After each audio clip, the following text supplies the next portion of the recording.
Hello, नमस्कार दोस्तों, कैसे हैं आप सब। उम्मीद है आप लोग अच्छे होंगे, स्वस्थ होंगे। आज की वीडियो में हम लोग रंगभरी एकादशी की पूजन विधि एवं महत्व और व्रत की कथा के बारे में जानेंगे। वर्ष 2022 में दिन सोमवार 14 मार्च को रंगभरी एकादशी मनाई जाएगी। फाल्गुन मास के शुक्ल पक्ष की यह एकादशी रंगभरी के साथ ही आमल की एकादशी के नाम से भी जानी जाती है। यह एकमात्र ऐसी एकादशी है जिसका संबंध भगवान शिव से भी है। इस एकादशी के दिन भगवान भोलेनाथ तथा माता पार्वती की काशी विश्वनाथ की नगरी वाराणसी में विशेष पूजा अर्चना होती है। इस एकादशी पर भगवान श्री विष्णु के साथ साथ भोलेनाथ और माता पार्वती का पूजन भी किया जाता है। इस वर्ष की एक रंगभरी एकादशी बहुत ही शुभ योग में आ रही है। इस एकादशी पर सर्वार्थ सिद्ध योग और पुष्य नक्षत्र का विशेष योग बन रहा है। आइए इसी क्रम में हम लोग महत्व को जानते हैं। रंगभरी एकादशी का क्या महत्व है। मान्यता अनुसार रंगभरी एकादशी का दिन भगवान शिव की नगरी काशी के लिए विशेष होता है। इस दिन भगवान अपने गणों के साथ रंग गुलाल से होली खेलते हैं। यह दिन भगवान शिव और माता गौरी के वैवाहिक जीवन में बड़ा महत्व रखता है। इस दिन काशी में बाबा विश्वनाथ का विशेष श्रृंगार होता है और उनको दूल्हे के रूप में सजाते हैं। इसके बाद बाबा विश्वनाथ जी के साथ माता गौरा का गौना कराया जाता है। रंगभरी एकादशी के दिन ही भगवान शिव माता गौरा को विवाह के बाद पहली बार काशी लाए थे। इस उपलक्ष्य में भोलेनाथ के गणों ने रंग गुलाल उड़ाते हुए खुशियां मनाई थी। तब से हर वर्ष रंगभरी एकादशी को काशी में बाबा विश्वनाथ रंग गुलाल से होली खेलते हैं और माता गौरा का गौना कराया जाता है। इस दिन बाबा विश्वनाथ माँ पार्वती के साथ नगर भ्रमण करते हैं और पूरा नगर लाल गुलाल से सराबोर हो जाता है। क्रम में आइए हम लोग पूजा विधि को जानते हैं। रंगभरी एकादशी के दिन दैनिक कार्यों से निवृत्त होकर स्नान आदि करके पूजा स्थल पर भगवान शिव जी और माता गौरा की मूर्ति स्थापित करें। अब भगवान शिव और गौरा माता का पुष्पगंध, अक्षत, धूप, अबीर, गुलाल, चंदन और बेलपत्र आदि से पूजन करें।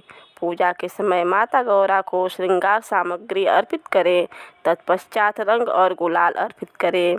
फिर घी का दिया प्रज्वलित करके दिया और कपूर से भगवान की आरती करें।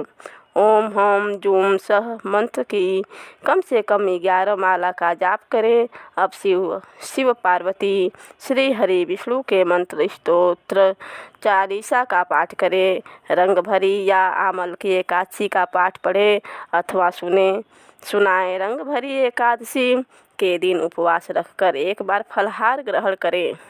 आइए हम लोग रंगभरी एकादशी की कथा को सुनते हैं।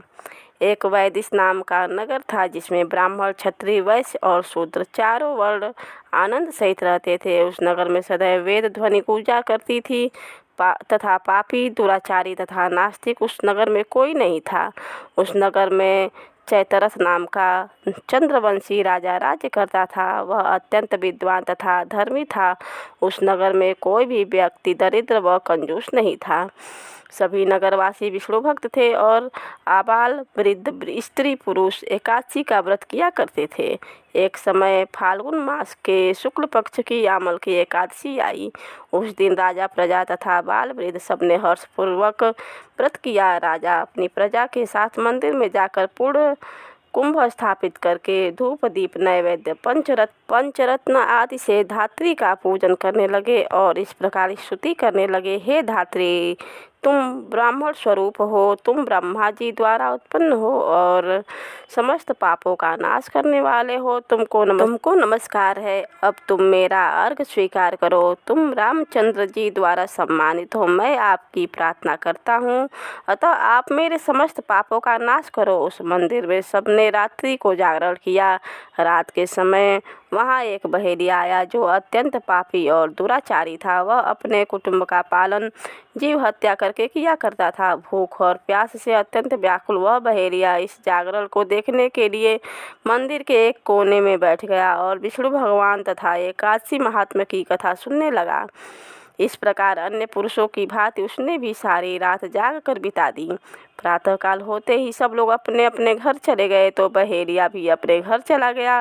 घर जाकर उसने भोजन किया। कुछ समय बीतने के पश्चात उस बहेलिये की मृत्यु हो गई, मगर उस आमल की एकादशी के व्रत तथा जागरण से उसने राजा विदुरथ के घर जन्म लिया और उसका नाम पशुरथ रखा गया।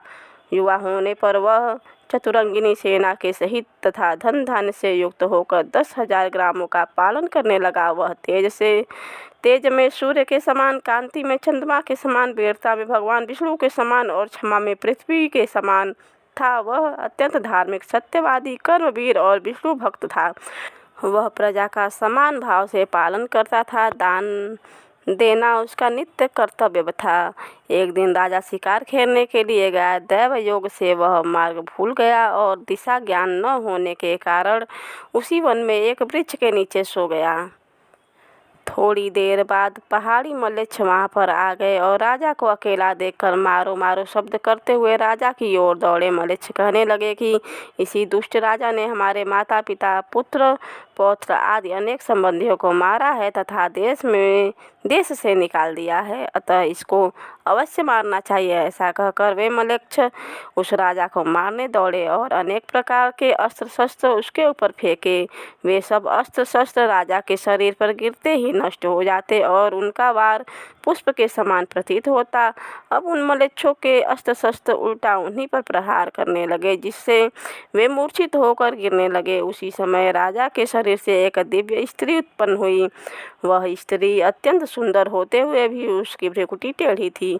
उसकी आंखों से लाल लाल अग्नि निकल रही थी, जिससे वह दूसरे काल के समान प्रतीत होती थी। वह स्त्री मलेच्छों को मारने दौड़ी और थोड़ी ही देर में उसने सब मलेच्छों को गाल में पहुंचा दिया। अब राजा सोकर उठा तो उसने मलेच्छों को मरा हुआ देखकर कहा कि इन शत्रुओं को किसने मारा है? इस वन में मेरा कौन ही तैसी है? वह ऐसा विचार कर ही रहा था कि आकाशवाणी हुई, हे राजा, इस संसार में विष्णु भगवान के अतिरिक्त कौन तेरी सहायता कर सकता है? इस आकाशवाणी को सुनकर राजा अपने राज्य में आ गया और सुखपूर्वक राज्य करने लगा। जो भी मनुष्य इस आमल की एकादशी का व्रत करते हैं वे प्रत्येक कार्य में सफल होते हैं और अंत में विष्णु लोक को जाते हैं। पुष्य नक्षत्र के दिन आने वाली यह एकादशी बहुत ही पुण्यदायिनी है तथा इसका व्रत करने वालों के जन्म जन्मांतर के सभी पाप नष्ट हो जाते हैं। बोलो विष्णु भगवान की जय।